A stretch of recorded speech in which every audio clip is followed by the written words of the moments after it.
And I did something today that I never thought I would ever do. I retweeted Albert Breer. No, I'm just kidding. I have no beef with Albert Breer, but I did want to pass along a nugget. I'm sure that you've seen it. It's a tweet that has close to 30,000 likes. Here's what he wrote. Little nugget I picked up. Bears quarterback Justin Fields apologized to his teammates after Chicago's loss to the Falcons in the locker room postgame. Told them the defense gave the offense a chance and the offense didn't get it done. Went a long way with guys after he had played hurt. To Albert's understanding, and the tweet goes on, my understanding is Fields' defensive teammates stopped him as he was finishing the apology, told him they had his back. Really cool moment for everyone there. A nice sign of where Matt Eberflus has taken the culture in Chicago. And I guess that's one of the things that I really want to start digging in on, because the culture, the team in general, you got to love it. I mean, obviously, I'm still, and I argue with the producers. I am still a person that wants to go out and win football games. I really do. I want to go out and I want to see Justin succeed. I want to change the entire narrative so we don't have to hear about how he's a running back or anything like that. But at the same time, you want to see some wins. But ultimately, you want to make sure that this team is coming together in the correct ways. And you compare that to a team that is doing well this season, that has a stacked defense. And I think you know who we're talking about. We're going to be seeing them this week. The two cultures are very different. And so what does that mean for this coming week? Well, guess what? We got plenty of time to talk about that, and we will do that right after Sammy goes ahead and starts the show. Turn up your volume. Because you're about to listen to The Sick Podcast with Adam Ray. Trying to cut it back. Justin Fields making magic happen. There goes Fields. Touchdown. The sickest Chicago Bears and fantasy football podcast. Brought to you by Underdog Fantasy and Air Pura. Sports entertainment like no other. It's gonna be sick. It's Tuesday night. You know what that means. It is time for Take It to the Rank, and we will be discussing Justin Fields and taking all of your questions. And speaking of Justin Fields, what is going on with his shoulder injury? Well, to help us get to the bottom of that, we will welcome our co-host from Fox Sports, from various other enterprises. It is the great Carmen Vitali. Carmen, how are you this evening? I'm good. You're good. Fresh off a plane, right about to get on another one tomorrow. It's but made time for here, obviously. Well, we always appreciate you coming on. We know that you have a very busy schedule. It's easy. Like people will go like, Rank, you're busy. And I'm like, I'm busy, but I come to the same location. I go to Inglewood. Yeah. It's like 20 miles from my house. Like it's a very charmed life for me. You're gallivanting around the world. Where were you flying in from? Flew in from LA, heading to Minneapolis tomorrow. So I'm home for a grand total of 16 hours. When did you just get back, like 4 minutes ago or something? What's going on? Yeah, like I stepped off the plane a couple hours ago and finally got home. So, well, we appreciate you being here, and I won't press you on Midway or O'Hare. They can talk about that in the comments. But what do we know? Gosh, it really feels weird because it doesn't feel like we have the whole story with Justin Fields. And partly I don't care because we don't personally need to know. But what do you know about Justin Fields and his injury right now? Yeah, I mean, I don't think anybody has a straight answer, and that's kind of been historically what this team has done, and Matt Eberflus has done. I mean, he almost subscribes to the hockey version of reporting on injuries. It's an upper body injury, it's a lower body injury, and that's all you're getting. The bottom line is that they don't have any incentive to discuss Justin Fields' injury until they put him on an injury report. I know there's been conflicting reports from various network insiders, but they've just been very historically mum about, or this regime has been very mum this season about, and I think they downplay injuries a lot. And I mean, they are very hyper aware of competitive advantage. And so I think they want the Jets obviously to have to prepare for all scenarios because Justin Fields is a very different quarterback than anybody else really that they have on that roster that's going to step in. So, but at the same time, the Bears are facing the same thing in New York because they don't know who they're going to be facing as far as who's under center. Yeah, we're shaking in our boots, hoping we don't have to face Zach Wilson. That has been blowing up this week as well. I mean, Joe Flacco actually played very well to the point of like, I don't know why they were in such a hurry to rush Zach Wilson back, especially when you're competitive. I guess that's the one good thing about the Bears not being in the playoff chase, so to speak, is that we don't need to worry. I mean, Justin is our best quarterback, so there really isn't much of an issue. But Although don't sleep on my guy Trevor. That's all I got to say is my Wildcat.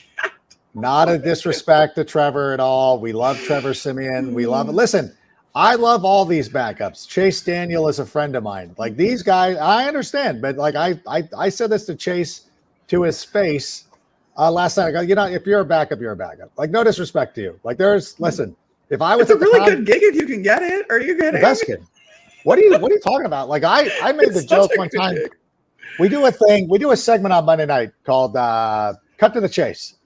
And the first week we did it, I said, how do we find a photo of Chase throwing the football? Like, what is it from pregame? This can't be from a game. He smiled. I will say this, like, it's a pretty good gig. And I think Trevor Siemian is a very capable quarterback who could come in here and win games for us. But with the Jets, and this has been a big thing that's been going round and round over the last couple of days, and the fight is really coming between the Jets and the Bears, because I think most people, most casual observers would say the Jets are much better off would be much better off with Justin Fields. Is that an accurate statement? If they face Justin Fields? I mean, they have No. If the Jets had drafted the Jets had drafted. Right? Oh, yeah. I mean, I think what we're seeing is like Justin is by far and away the most exciting and the best quarterback to come out of that class. I think we maybe overhyped that class up into this point.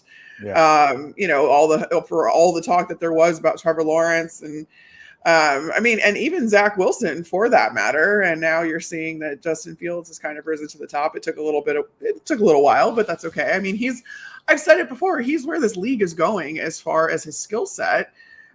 These teams are prioritizing these dual threat quarterbacks, although I think that in order to be a true dual threat quarterback, we still should need to see more out of him and his passing game.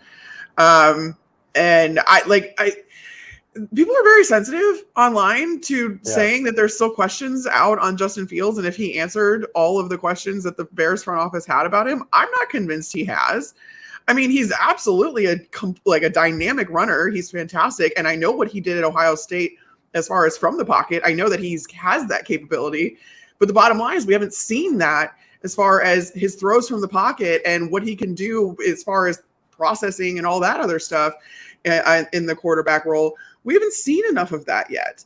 And I think it's completely fair that the Bears would have some questions on that. I mean, is he going to get you points? Is he going to be productive?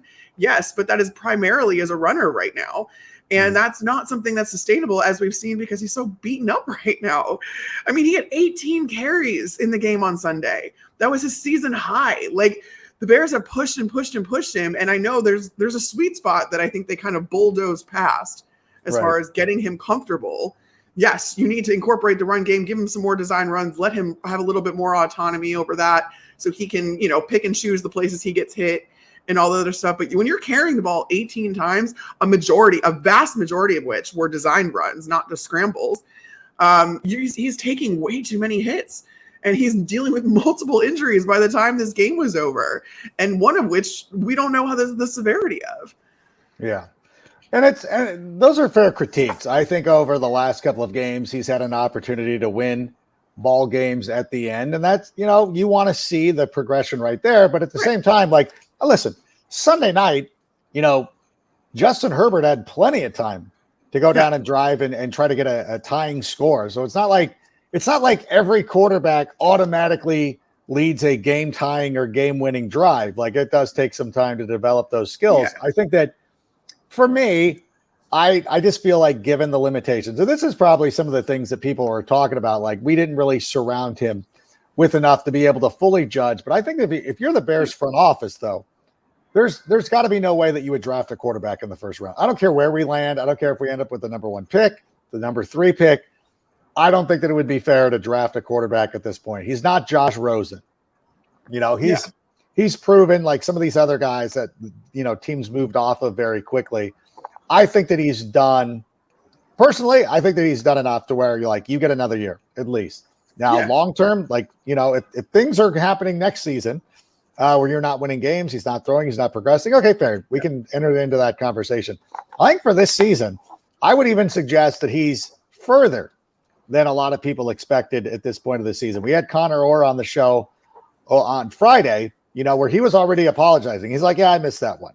And I think that, and it's fair. It's like, okay, like you might have missed that one. And I think that, I think that we're starting to see what a lot of us expected from Justin Fields coming into these games. So I think that if you're the Jets, you have an opportunity. Like the Jets should be able to be like, we need to take a look at this. Now, I'm not saying the Jets go out there and spend a first-round pick, because it's not going to be a good first-round pick. But, like, I'm not saying you use a first-round pick on Justin Fields or on a quarterback, but it's like you got to be concerned about Zach Wilson.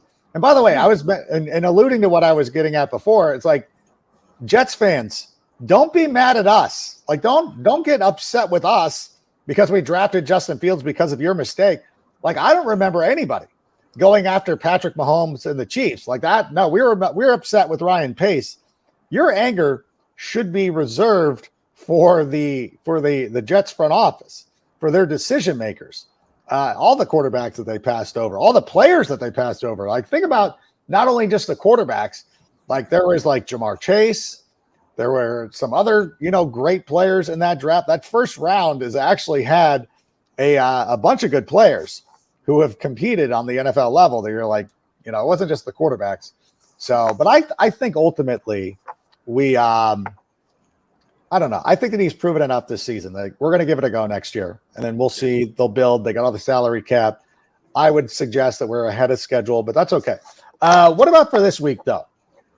Let me ask you, no matter what the injury is, what the severity is of it, I almost believe, and I can't believe I'm going to say this, that maybe you give Justin the week off. The Jets are a very good defense because the following week is Green Bay. And if I'm being truthful, I kind of want Justin ready to go, and I want to beat the Packers and then go into the bye week with a win. And I don't know if that's a terrible take or whatever. How do you feel about that? I don't think that's a terrible take at all. I think they would be silly to play him this week, quite honestly. Like, there's no real reason to at this point. Like, you're far and away out of the playoff race at this point, and it's one of the things where, I mean, not far and away, I know there's a small chance, but like, yeah, I mean, maybe prioritize just getting the man some rest. Like I said, he had his most work this last game, and he was dealing with multiple injuries, one of which was probably his cramps were probably caused by exhaustion. I mean, he's doing everything at this point, and again, like, especially if you're still running these plays to be productive and you're running these plays to score points and all that other stuff, and you're not quite focusing on developing him as a passer in these games, then like, yeah, don't, especially with like, you still have questions along the offensive line. I think he's earned some rest. Give him some rest right now. And then, because like beating the Packers is the best thing right now that the Bears can do. Yeah. Like, they're not contenders. You're building this year. We'll talk about that next year, as far as being contenders and having a real shot at this thing. But we're now almost backed up to December at this point. The victories are going to come over division opponents, and especially to include the Packers. So if you have the chance to rest Justin Fields, I would, even if it is just an AC sprain. I was talking to a friend of mine who actually played in the league a long time and has had multiple AC injuries in his life, AC joint injuries, and he's played through them. He said it's possible to play through them, but there is risk for further damage when it comes to that kind of stuff. And I know it's not his throwing shoulder, but for as dynamic of a runner as he is, the last thing you want him to do is be hesitating as a runner, because then that can lend itself to more injuries. So like, let him rest. Just even if he could fight through it and play, try and there's an element of having to save these guys from themselves. Yeah. Even if he says he can play. Let my guy Trevor. Let him play. Let him play. You got the ground game. Yeah. Lean on that. I'm with it. You know what? I agree with you. I feel like it's your friend. It's 1:30 in the morning, and they're wandering up to the bar, and they're like, "Where are you going?" Like, "Oh, we're gonna go do some You don't more need that shots." extra Like, shot. "Oh, no, you don't need to do that. We need to. You don't need we that need to extra take a break. shot.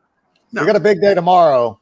Why don't we worry about that? I think that we should be focusing on beating the Packers, and hopefully, the last time that we face Aaron Rodgers, we send him out with a loss.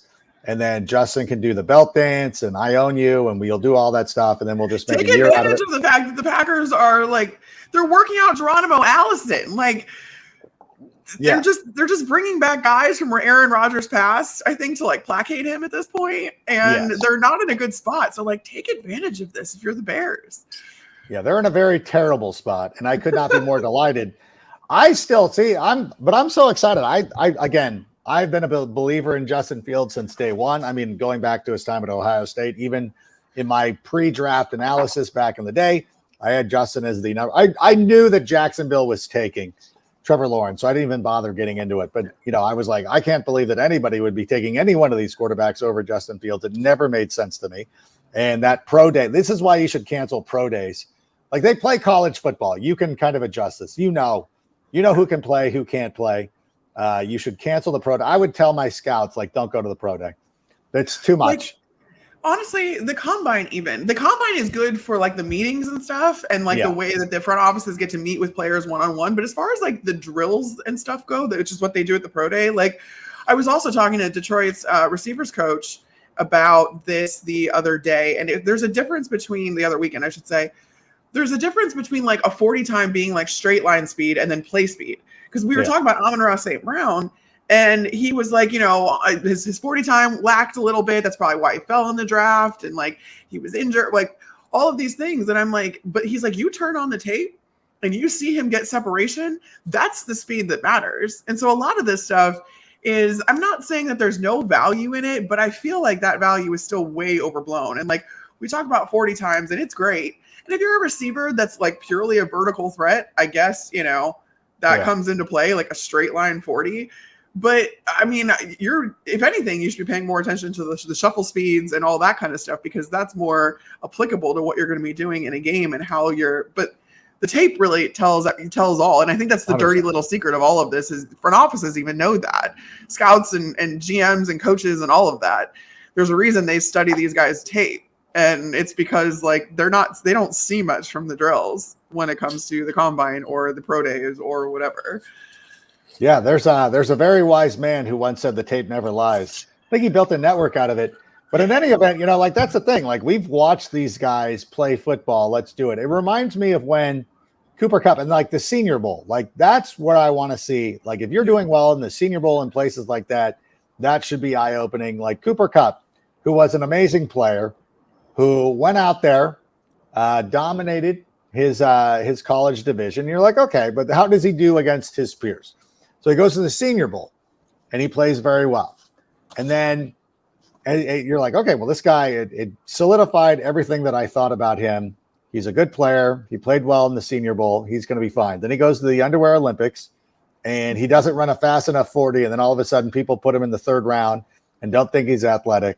So to me, I don't know. We get wrapped up. This is how we end up with Cooper Kupp going in the third round and Justin Fields falling in the draft. But that's how you end up with Zach Wilson over Justin Fields. Yeah, and it wasn't like he was from a Power 5 conference. He was from an independent team that doesn't even play it. Like the Notre Dame schedule seems robust, although I know Notre Dame plays a lot of ACC teams, so that might not be fair. But I don't know. You gotta be better at your evaluation. And again, Jets fans, stop being mad at us. Like we didn't make that call. Are they mad at it? Are they mad at it? They are. They're trying to make themselves feel better by saying that Justin Fields is no good. And you're like, well, that's not the case. And this is another thing too. I know that he's injured right now. They're like, oh yeah, running quarter. I get it. Quarterbacks who can run, but Josh Allen got injured from the pocket. So he got injured from the pocket. Tom Brady missed an entire season from the pocket. So like football's a violent game. Like guys are going to get hurt. So I don't know. I'm happy. Yeah. Maybe he doesn't need it. I feel like if people think I'm a Justin Fields hater, I'm not a Justin Fields hater. I really, really like it. And I think that he can get there. I'm just saying that I think it's fair to have questions about him as a passer still at this level because we haven't seen enough. And I think he's warranted absolutely another year. Like, I don't think that they should be in the market for a quarterback in the first round this year. But I do think that there are some things that are left unanswered when you're talking grand scheme franchise quarterback of the future. This is it. This is our guy for the next decade and a half. You know what I mean? Right. Like there's everyone likes to talk, I feel like, in extremes, and it's like either he's not the guy at all or he's the guy for the next 15 years. And I'm like, there's something in between here, and there's an evaluation to be had about who this guy is. And that's all I'm saying. I think he's a fantastic athlete. I think he's a great leader. Obviously, everyone loves playing for him, with him. You know, his coaches love him. He's got work ethic, you know, like you wouldn't believe. I think he's a great kid. I think he's super talented. I think he can get there. I just don't know that we've seen enough from him yet. That's all I'm saying. I'm like Karnacki. I've seen enough. I'm calling the race. He's our quarterback of the future. Listen, I watched a lot of coverage over the last couple of weeks, so I feel like I'm in that mode. I've called it with 80% of the precincts reporting, but I feel fair that way. What do we say? Let's get some questions in here. Let's see what we got, Sammy. Sure. I'm sure that there's people, and there's probably people upset at you now. Aside from wins, what should the Bears be playing for if Fields sits for the rest of the season? Yeah, that's a good question. Like, what are the Bears doing? Like, let's say that for whatever reason that Justin cannot play, he needs surgery or whatever it is. What do the Bears play for in that sense? I still think there's some guys who need to develop. I think there's guys like Braxton Jones, Kevin Jenkins that you want to see some more out of. What is the incentive if Justin is out? Yeah, I mean, it's yes, there's 10 other guys on the offense other than Justin Fields that are still meshing. They're still, especially the receiver core. And, you know, you still need to kind of figure out this offense. I do think the other thing we're not talking enough about is Luke Getsy as a play caller. He needs to keep developing as a play caller because this is his first time doing it. And if you don't have Justin Fields, who your offense is kind of tailored to in there, that's going to hinder Getsy's progress, I feel like, too. He's just going to kind of revert back to whatever system he had before he kind of tailored it because he's going to have a completely different quarterback under center, someone who doesn't have Fields' skill set. So I think that's also going to hurt. Not only will it hurt Justin Fields because he will be out, but it will hurt Luke Getsy as a play caller and as just kind of an overall like scheme developer, like, and someone that can evolve, you know, the concepts and stuff that he's learned up until this point. It's so important, I feel like, for play callers to be proactive rather than just reactive. Mm-hmm. And I think that that's what separates these guys is if you can set up, you know, defenses in the plays that you're calling. Like Green Bay actually did this really well, even though, you know, on Thursday night, where they had both AJ Dillon and Aaron Jones on the field in one of those pro sets flanking Aaron Rodgers. They ran that they brought that look, and it was, I'm trying to think if it was in the third quarter. Same series, third quarter, same look. They ran 3 different plays out of it. So the first time it was like a crack toss. And so then the defense thinks that that's what's coming out of that formation. Well, then a couple plays later, they hand it off to AJ Dillon, I believe. And then the play after that, they come out in the same personnel set, and then they chuck it downfield. So off a play action pass. So it's like those type of things are the sign of a very well-developed play caller and someone who is constantly trying to keep defenses on their toes, and you get the offense into a rhythm and all that kind of stuff. That doesn't come right away. That comes with a lot of experience. But I think that those are the best play callers. So this is my long rant to say that Luke Getsy still needs to develop through no fault of his own. Like I said, he's new to this, and we need to give him that grace period. So I'm not going to come down on him too hard. But you can't just be reactive when it comes to, you know, what defenses are doing against you and all that, because a lot of times these defenses are operating 2-3 steps ahead, thinking that, all right, and then you get defenses dictating you, which is the exact opposite of what you want. So that would hurt. The long answer to what the Bears should play for is beat the Packers. There we go. Yeah, meet the package. That's the long answer short. That's the only thing that matters.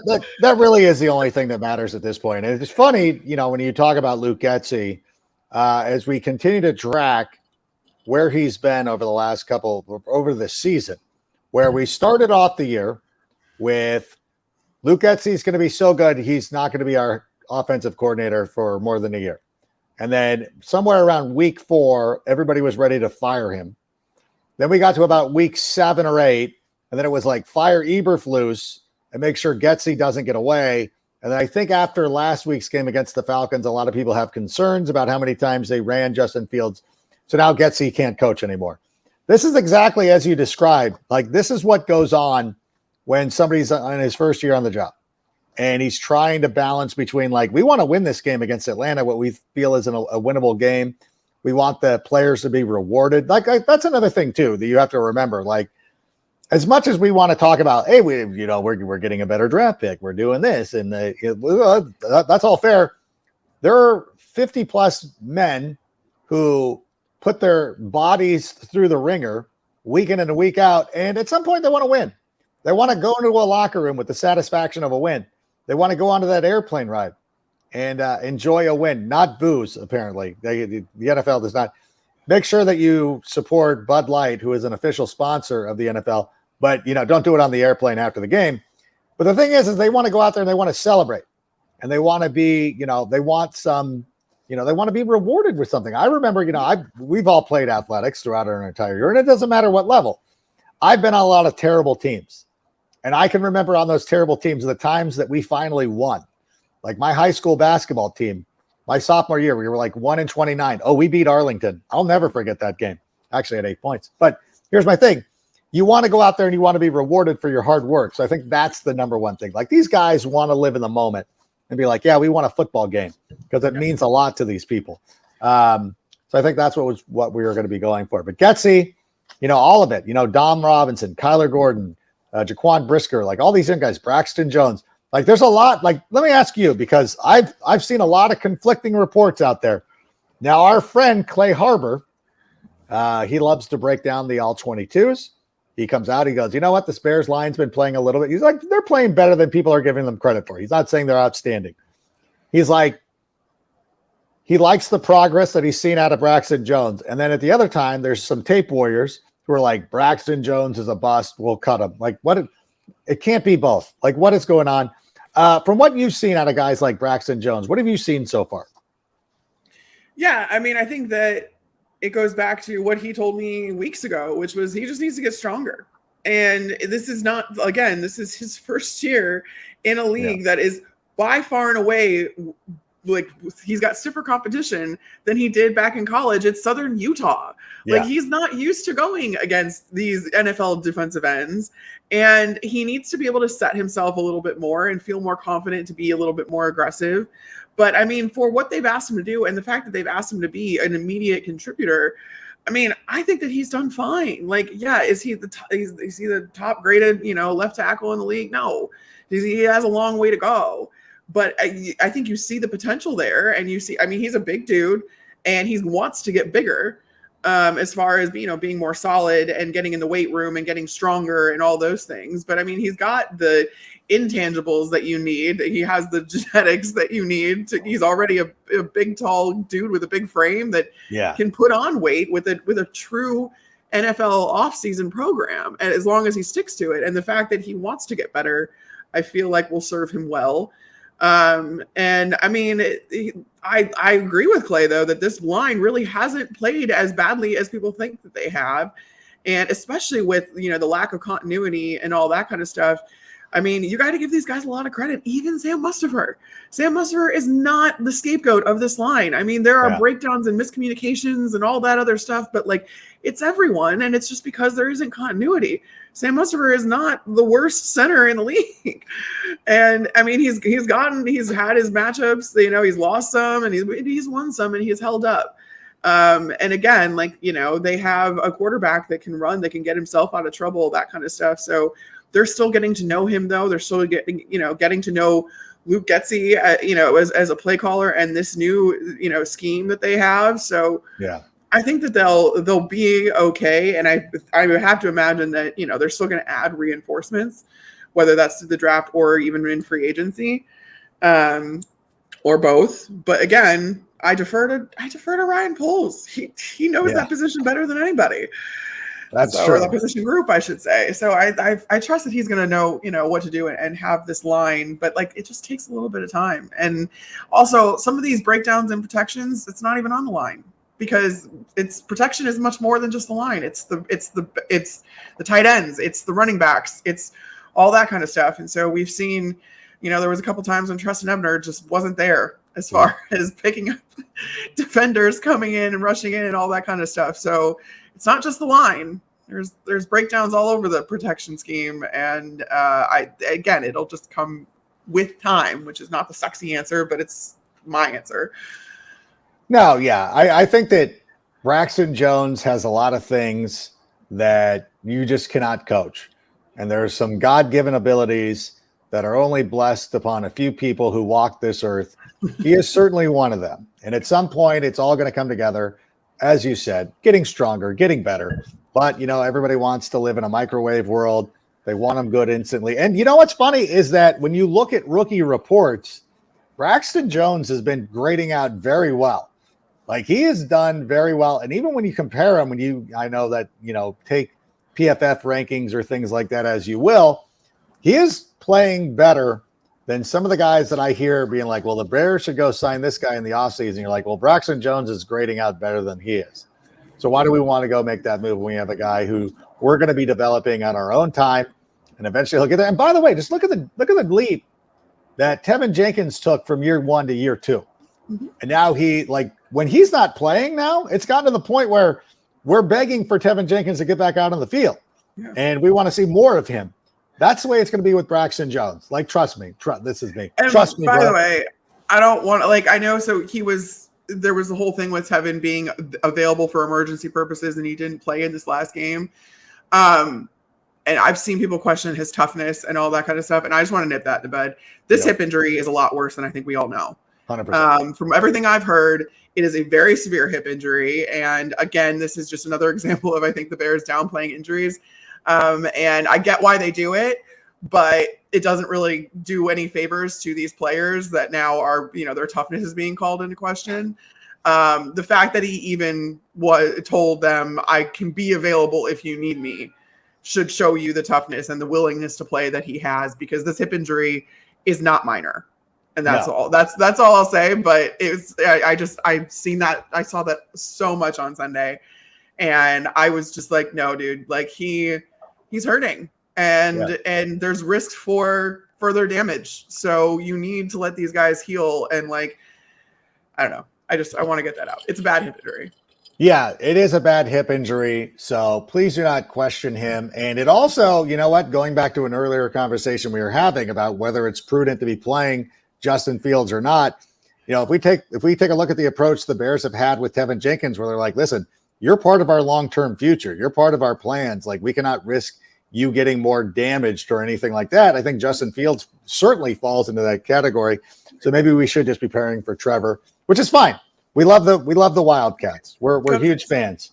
We by the way, just want to remind everybody too that Underdog Fantasy. I usually have a clever transition to this, but just want to remind everybody that Underdog Fantasy is the easiest way to play fantasy sports. It's simple to get started. Go to underdogfantasy.com or download the app, sign up using the promo code SICK, and Underdog will double your first deposit up to $100. And listen, if your fantasy season is not going well, if you listen to me and you drafted Kyle Pitts and you don't know what to do now, go to Underdog Fantasy. There's not only traditional setups, daily formats, tournaments, all that. There's so many different varieties of way that you can get a little bit piece of that action on a Sunday, on Thursday. Listen, you're hanging out with your family on Thursday.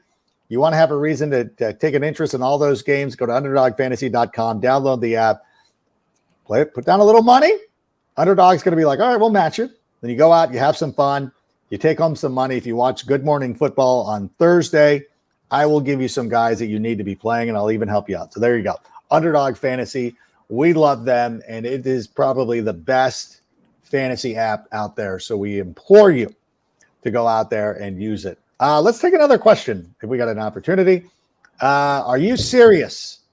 The Bears don't have any questions as far as Justin being the future of the quarterback. I don't know how do you mean this, James? No, it's definitely coming at me. This is what I've been getting online. No, it's coming at me. Mm-hmm. This is what I've been getting online the whole time. Like, are you serious? Like, Justin Fields doesn't have any more questions. Like, whatever. Like, and I'm like, I'm sorry, I don't agree. Like, I don't have rose-colored glasses. Like, it's my job to be impartial. And like, if taking my heart out of it and how much I like him as a person and a quarterback and all that other stuff, like, there is absolutely still like. There's plays that he makes in the passing game where you're just like, oh my God, like when he throws so low that he hits his own guy in the helmet, you're like, like that stuff gives me concern. It does. I'm sorry. Like, I feel like, again, I'm not saying that you shouldn't give him more of an opportunity to develop and see if he can develop into the passer you need him to be. But right now he has not sold me as a passer. He just hasn't. And I'm not going to go back to college and be like, well, he did all that kind of stuff. Yeah, that's great. That was college. I know it was a big time program, very pro ready, ran a pro style offense, all that good stuff. That still isn't the league. And we haven't seen enough of it at the league. So everybody could just relax. All right. I'm trying to just be impartial because this is the evaluation I would give for any quarterback in this situation. And Bears fans are really mad at me for it, but I'm sticking to it. Sorry. Well, first of all, as they should be. Second of all, whenever like one of your friends is dating somebody new, are you the last person to give the final seal of approval? Yeah, 1,000%. You gotta be. Okay, that's fair. That's fine. You're like, I don't know. You've been dating this person for 3 years.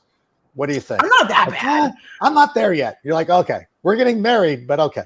No, I'm teasing. I'm teasing it. No, I like that. Listen, it makes it interesting. I understand where you're coming from. It's fair.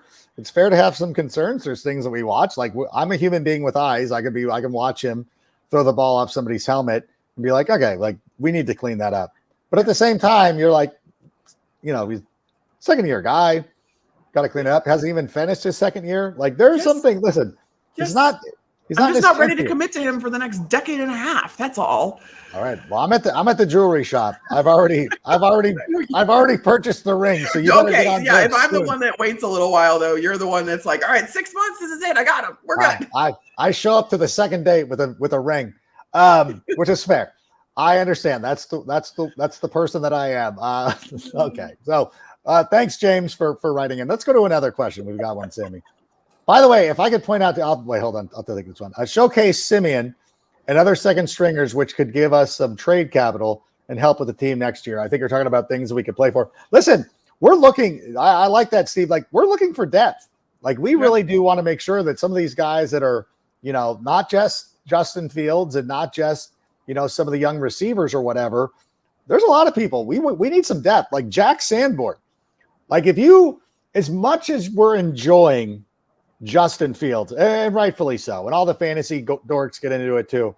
I show up if Justin is not playing this weekend, I show up to Rip Beer Company in Huntington Beach, PCH location, just wanting to see Jack Sanborn because I think that he is fantastic. I know that our friends over on Good Morning Football love Jack Sanborn. Absolutely. I think there's a lot of guys that you can still like. There's a lot of things to be watching with this. Well, and had it not been for Roquan's departure, some injuries and stuff, like you wouldn't even know what you had in Jack Sanborn. Yeah. So like I do think that there's value in playing second string guys because you need to know what not only that you have depth, but the quality of that depth, which is a big thing. So you're not going to know it unless you get these guys some game reps and see what they can actually do. Again, though, that's not how coaches are wired. Like they're not just going to be like, we're just going to sit the starters in the middle of the season because we got nothing else to play for. So here, throw the backups in, like, so we can see what they can do. I mean, it could be in their best interest to do that, but that's not how coaches are wired. That's not, they're like you, Adam. They're trying to win the game. Right. So that's what the Vikings should have done though. Is bench all that. Speaking about quality depth, that doesn't exist in Minnesota. No. First of all, what a terrible performance that was. How can anybody take the Vikings seriously moving forward. I know you got to go there this weekend. Go that far. No. It's done. They're finished. They're fraudulent. They're not. No, one game does not. Listen, when I was with the Bucs, the Super Bowl season, they lost 38-3 to the New Orleans Saints. They lost both times to the New Orleans Saints really bad, but one was a 38-3 drubbing on Sunday Night Football. It was awful. But the Bucs weren't frauds. Like, it's just that happens. And like, I mean, the Eagles losing to the Commanders, do we really think that the Eagles are frauds? Minnesota has a very complete team. They were missing multiple defensive starters. You had Christian Darrisaw go out again. They're not playing him this week, thank God. Two straight concussions. Do you know he was the highest graded offensive lineman in the league going into that week by like PFF grades? So like that was a big loss. And you get behind the chains, you become one-dimensional, you get behind in the scoreboard, and that's what ended up happening to these guys. And Dallas had something to prove from the week before, so they were just piling on. And I don't think that means Minnesota's fraudulent. I just think it was a bad loss. Yeah, but we'll see how they bounce back on Thursday. They've got a short week. And I don't know. I'm not going to go as far as saying they're frauds. They have a very complete team. They just don't have depth. Justin Fields has to jump through so many hoops to earn your appeal. And the Vikings, you lose 90-0, and you're like, oh, you're fine, guys. Listen, this reminds me of a story. When I was a wee lad, I was a little youngster, little youngling. And I remember in 1985, I couldn't have been more than 5 or 6, my daughter's age. And I told my father, I said, I don't think that the Dallas Cowboys worry me. And they were going down to play the Cowboys. My dad's like, it doesn't matter. Like there's nothing. No, the Cowboys are terrible. And then like, there was a big sign. The old timers will know this. There's a big sign that said like, call the Maytag repairman. The refrigerator is going to be out of service. Something like that. So I'm like, Dad, I don't know. I go, we're in trouble here. This is going to be a bad game. My dad was like, not even. And then, of course, the Bears win 44-0.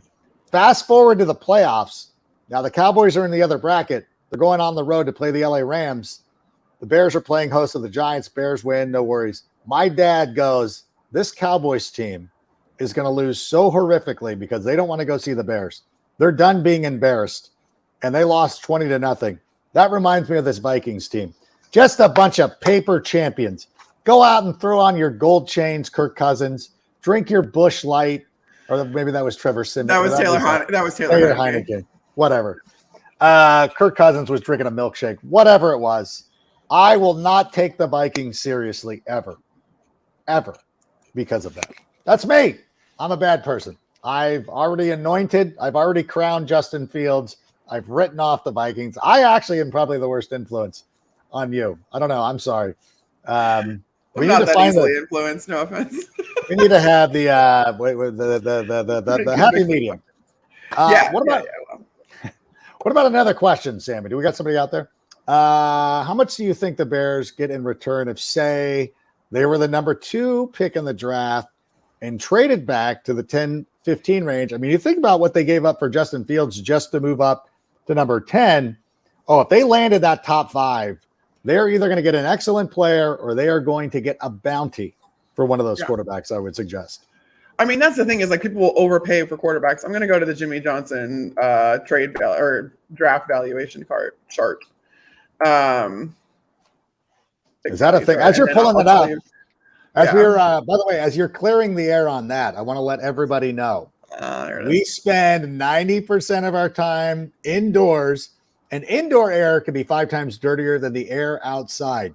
An air purifier can remove tobacco smoke, odors, VOCs, mold, wildfire smoke, chemicals, and viruses from your breathing air. And if you go right now to airpura.com, use the code 67, you will get 7% off your order there. An air purifier is the way to go. That if you want to keep your air clean at home, I have one. I love it. I can't imagine life without it. So we appreciate them being a part of the show. And I hope that gave you enough time to pull this up, because I'm assuming it's a hefty. Yeah, I mean, you're talking about a difference of like $700 valuation points when you're talking about going from like the top 5 down to like maybe 10 to 15. That's what I'm going off of anyway. And I mean, that's the equivalent of a top second round pick. Like more than that. It's like a second round, a very top of the second round pick plus a third rounder. Yeah. Something along those lines in that current draft. But like, even that being said, if you're talking like, that's just based on the valuation that we give these picks. If you're trading up for a quarterback, you're going to overpay, and teams know that. So like, you can gouge these guys. So I would think multiple picks in this draft, and I think that people get really caught up the following year. Yeah, and then plus like something the following year. And I think people get really caught up in the hype of like the first round, second, third, fourth round picks, especially now, like these days, those are starters too. Yeah. Like those are very, very valuable picks. So like you can get multiple picks within those rounds this year and next. And not to mention, I mean, like you can start throwing in like trades of like current players and whatever it is. Like, if the Bears want like some veteran presence on the offensive line or defensive line, even those kinds of things can be thrown in. But again, quarterback needy teams will overpay, and the Bears would have an excellent position as far as leverage goes, and they could add to their draft capital even more.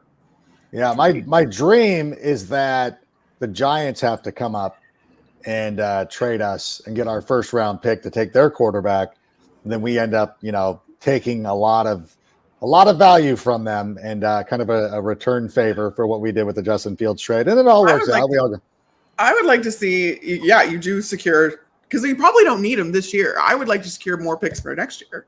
100%. Like, the 2023 draft is one thing, but like you already have 8 picks in that draft. They're going to be very valuable picks. Plus you've got the cap space to handle it. But I would like to see them set themselves up for years to come, because that was so opposite of what the last regime did. Yeah. Like think long term, and that seems to be what this regime is doing, is building the foundation and thinking long term and building like at a slow and steady pace. So if you could get really, really high picks for the next year's draft, that would be a home run in my opinion. Oh, yeah, because if you could imagine that the Bears were playing very well in 2023, like if they were having a season similar to what the Jets are doing, and they're out there in their contention, but we have a better quarterback situation, even though don't tell Carmen. No, I'm just teasing. But if you're playing so well, and then you're like, oh, yeah, by the way, we have the Giants 2024 pick. The Eagles. Like, the Eagles this year. The Eagles are playing fantastic, and they got a top 10 pick in the first round. So right. They're likely going to have a top 10 pick in the first round. So they got multiple first round picks, despite the fact that they are playing. Yeah. No, absolutely. Yeah. The Eagles are always my default of the team that I want to follow. Yeah. They're the perfect example Howie Roseman for president. Seriously. Unbelievable. He's fantastic at his job. Unbelievable. And you know what? Yeah. You got to admire them. Although I will say, I love the Eagles. They're coming into the season. They were my pick to win the NFC. After watching San Francisco last night, I might have to. Might have to change my mind a little bit. Them and the Lions have the longest active winning streak in the NFC. Yeah, you know what? I love the fact that the Lions are doing this. Like, perfect. You lose a bunch of games, take yourself out of the playoff race, then you win these other games when you should be tanking to get a quarterback. Be like, no, start winning, geniuses. Perfect. You're not going anywhere. Go win. And then I do think it might save Dan Campbell and his staff, which I feel like they deserve another year. No. They deserve 12 years. Like, never get rid of Dan Campbell. The Lions, listen, we don't need the Lions to ever be good. We just need them to be entertaining. Like, entertain us. Be a coach that's a lot of fun. Have a lot of high-profile players, especially on offense, that do a lot of fun things that we can do for our fantasy leagues. See, that would have been the perfect time to segue into Underdog Fantasy, but no, that's what we want from the Lions. Like, you're mid-card jobbers. You're not upper tier. You're not A+. You're not like a top franchise that we need you to be good. You're fine. You're Detroit. Be right there in the middle. You're very mid. Be best of the mid if you want. You can win the Intercontinental title or whatever. We'll put the TNT title on you. Whatever it is, we don't need you to be good. By the way, before we bring out another question, if this is very personal, if Kush is listening, if we could do breakfast tomorrow instead of something this evening, that would actually work out better for me. I'm sure he's watching right now. But in any event, that was my personal business. I could have texted him, but no, I wanted to show off. How about another question though?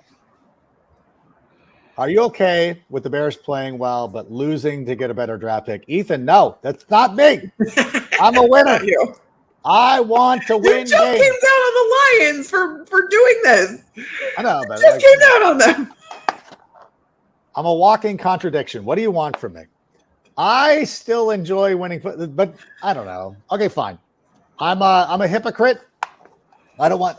Listen, I mean, it's probably the dumbest thing to do like that. I'm sure. You know, Draft Dr. Phil and I talk about this all the time. Like everybody tries to make us feel better and be like, well, at least we're doing the draft picks. But it's like, you know what? Again, I go back to the point of I want our players to be rewarded for their efforts because we matter. Like we're a franchise that matters. We need to build a winning culture. The Lions don't need to. What are they building a winning culture for? To go 8-7? What is it? I can't even think of like what a team's record is now because of the stupid 17th game. Which, by the way, we need to get rid of that. Go back to 14. Like, let these players go balls out, 14 games, multiple bye weeks, spread it out. I know everybody's like, oh, well, I just want good football. I just want football, or good football. Well, okay, this is something that kind of just entered into my head, but I think it's worth talking about, and it's a little bit of a tangent. But like, I think there's been more parity in the NFL, and we've seen a lot more bad football this year. I don't think that's a coincidence that, when there's an uptick in and an emphasis on Thursday night games, there's an extra game added to the schedule. Like, I don't think that's an accident. Yeah. Like, you want good football, great, but the more you stretch this out, the worse the product is going to get. Like, it's like any manufacturer, like when they start as like a mom and pop shop and they're so good and then they like go mass produced and then all of a sudden the quality goes all the way down. Like that's the same thing here. Look at me. I'm making analogies just like Adam is. I love it. Adam does. Oh, amazing. But like, if you walked into the original Chipotle, it was amazing. Yeah. But now people are getting sick all the time. Yeah. Now with the NFL, people are getting injured all the time. Like I will be very interested to see like the injury numbers and all that kind of stuff after we have a few more years of this. But I'm with you. Like I think the Thursday night games need to go. Like gotta go away. Like I love the Amazon product too, which is the ironic part of all of this. Like I love the next gen stats look. I think that's really fun, and I think it helps you really watch football from a very educated perspective. But the Thursday night games need to go. Like it's not good for anyone. I know every single player and coach hates them. Like it's just a stress, and it's just like it's a blatant money grab by the league essentially, and it's exploiting these guys and their bodies and stuff. And I get like there is no off season in the NFL anymore either. Like this is like these guys have to stay conditioned the entire offseason if they have a chance or a prayer to be ready for the NFL season when it comes back around. Like they really, between OTAs and mini camps and all that kind of stuff, like these guys only get like a solid 6 weeks off during the year. I know that sounds insane, but it's true. And I'm like, that's not fair for these guys. These guys are taking a beating week in and week out. So go back to the 14 game schedule, get rid of the Thursday night game. I'm fine with it. Man, I was looking at my NFL Network schedule in February, and it was like, I had a date. They booked a date for me for February 3rd, and I'm like, oh my God. I'm like, so I'm going to be here the week before Super Bowl weekend. I'm like, oh wait, no, Super Bowl is February, next weekend. Unbelievable. Like people get really mad at me because I've said this online. I go, you know what? There's 6 teams in your division. So if you play those teams 6 times and then you play 2 other divisions with 4 teams, 6 + 8 = 14. Perfect amount of games to play. And everybody hates that idea. Like, I just love football. Like, you know what? You can watch college football. You can find whatever.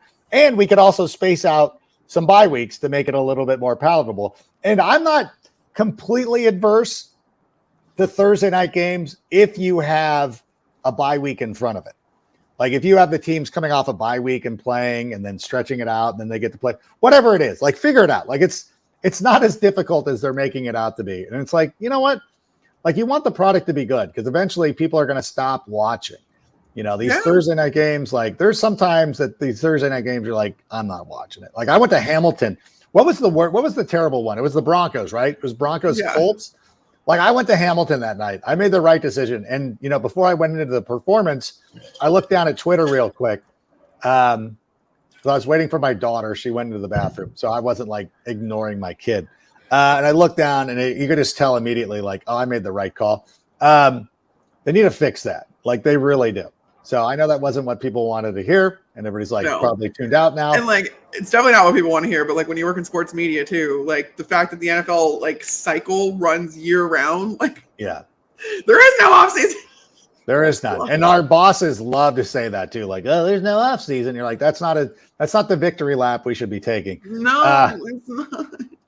But how about another question? We can bring it back to the Bears as we close out here on a Tuesday night.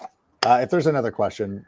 Running back Darrell Henderson was waived from LA. Should we have any interest? You know what's funny is I saw that he tweeted out how happy it was to be gone from LA. I almost replied like, welcome to Chicago. Because I feel like in the short term, he could be a very valuable piece. Have you heard anything about Darrell Henderson possibly coming to the Bears? No, I mean, I haven't necessarily heard anything about that. But I mean, the short term when Khalil Herbert hurt and all that kind of stuff, but I mean, at the same time too, it's like for what? Like, you might as well let him clear waivers. Yeah, you're like, he has to clear waivers first, and then if he becomes a free agent, then he's gonna have his pick though too. Yeah. And I don't know how many teams will be interested in Darrell Henderson, but I mean, I feel like everybody likes to have running back depth, and you can kind of just stick a running back on the back end of your roster. And if you can go to somebody that's more of a contender, I think you would. But I mean, that's all dependent on him clearing waivers and all that kind of stuff. So I don't know. I mean, I think that the Bears could use it, especially if Justin Fields is going to be out and you're going to have to lean on your run game that much more. But we'll see. I would take a flyer on him. Totally. I wouldn't want to pay a lot of money for him. But again, you run into that point too, that if he does clear waivers and gets an opportunity to sign with whatever team, I guess the one team that might make the most sense, and if he does fall down to them, would be Kansas City, who will be running out Isaiah Pacheco for the short term. CEH is going to be out. Isaiah Pacheco though, don't they? They do like him. He rushed for 100 yards, 107 yards against the Chargers on Sunday night. Although the Chargers have allowed the fourth most fantasy points to running backs over the last month, so I don't know how much you can trust on that. But they like Isaiah Pacheco. They still haven't really used Sky Moore yet either, so there is an opportunity. Who knows? We'll see. We'll see what happens. That'll be – and Melvin Gordon is available. See, Melgo might actually make more sense for the Chiefs because division guy coming in. Although – what do the Chiefs really need to learn about the Broncos other than that offense is terrible? By the way, think about all the things that we've avoided over the past couple of years. Like, we could have had Derek Carr. I don't think Derek Carr would have been bad. But think about what we would have paid to get Russell Wilson. And, I like Russell, but it's like, I don't know. Something doesn't jive. I feel like we could be in a very bad situation like the Denver Broncos right now had we done that. So, who knows? What about one more question, Sam? Is there one more that we have? How would you rank the starting quarterbacks in the NFC North right now? Oh, you know me.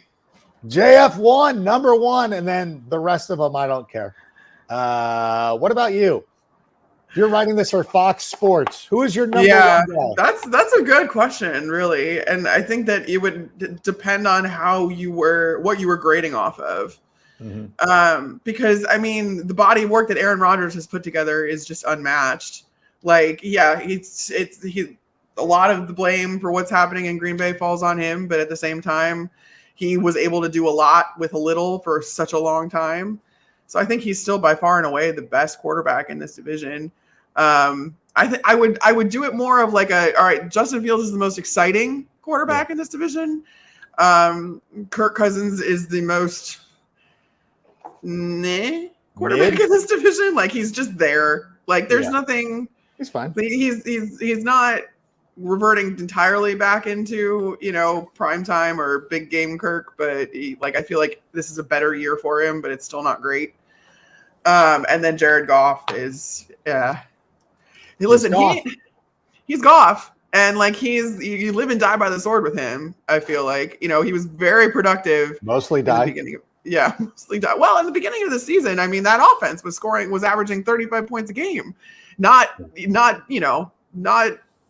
related to or not because of Jared Goff. Like Jared Goff was slinging it, is what I'm trying to say. Then what happened? He ran into Bill Belichick and got ruined. Yeah, and then, but now, like, I don't know, like they're kind of fun again, and he's kind of dealing again, and like he's doing some things. So like, I don't really know what to make of him. But yeah, I'm gonna go. I'd probably go Rodgers, Fields, Cousins, Goff. All right, fair enough. I would flip Fields and Aaron Rodgers, but that's me. Yeah, because I'm a homer, and everybody knows this about me, and that's why they love me. Not that they don't love you. But how can they find you on the social media trail? It's at Carmi V on Instagram and on Twitter.